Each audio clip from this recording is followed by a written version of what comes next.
Hello, everybody, and welcome to the Horror Hour, where we discuss, debate, and disagree on all things horror.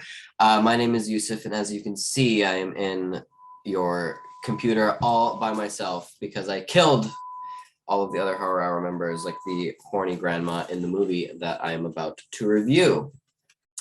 No, they're gonna be back with better probably reviews later on. But for right now, we're going to be talking about X. It's the newest movie from A24. It takes place in 1979 and follows a group of young filmmakers that set out to make a porno in rural Texas. But when the reclusive elderly hosts catch them in the act, they soon find themselves in a desperate fight for their lives. I really loved this movie. I thought it was like top notch all throughout it. I was very excited for this movie to begin with because it was A24. Now, the director of this, T West or Ty West, I don't know him.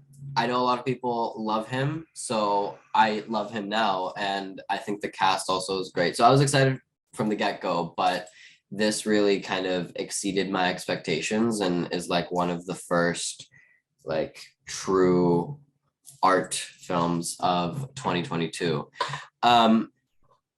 What I love about this movie is that it's very, very, very well written. Every single character seems like a real person, which is hard to find in movies, but hard to find specifically in horror. I find like most people tend to be a little bit like caricatures of certain people and have to do stupid things in order for the story to progress. But here, the screenwriters come up with very clever ways for the story to progress, and every single character, like, you will either see yourself in a little bit or will recognize, and the conversations that they have about, you know, sex and sexuality and youth and stuff like that, and the fear of getting older is not just like very, very well written, but something that scarily I was like, I had this conversation very like a couple days ago, so it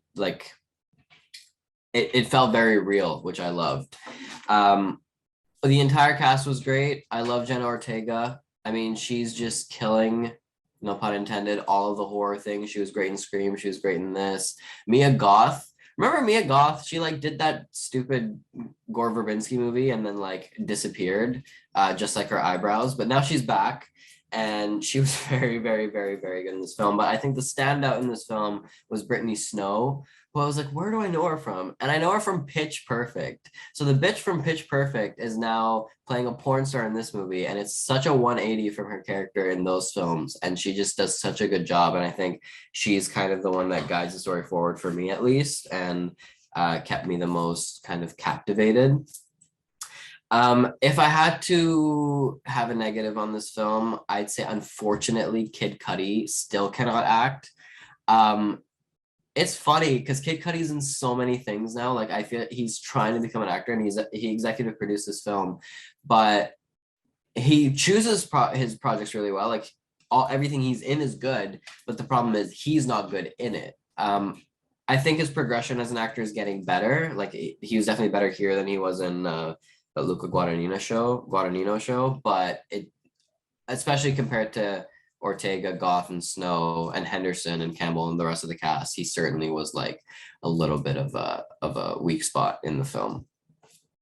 Also, obviously, this is a horror film with a lot of slasher elements, and all of the kills were amazing. Like every single kill and every single jump scare was earned, and like genuinely made you jump and laugh and scream in the theater, which was really fun.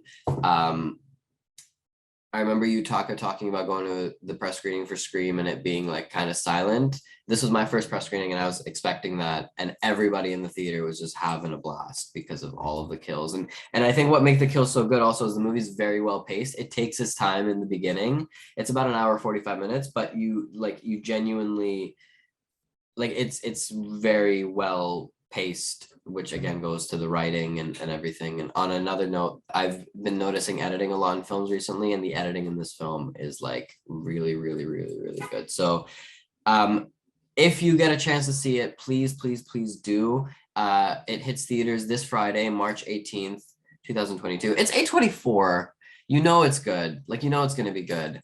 In terms of a rating, I would say that I would give this probably like an 8.5, maybe even a 9 out of 10. I think it's that good, and I think people who watch this channel particularly are really gonna love this movie. So that is my review of X.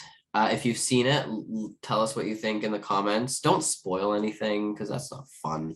And I will say in my Letterboxd review, I said that my new fear is unlocked of horny old white women.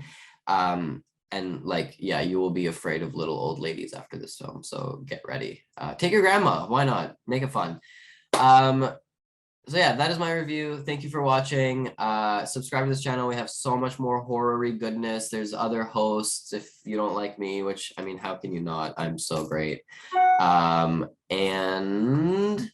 that is it. Thank you for watching. Goodbye. You have been listening to the Horror Hour. See you next time.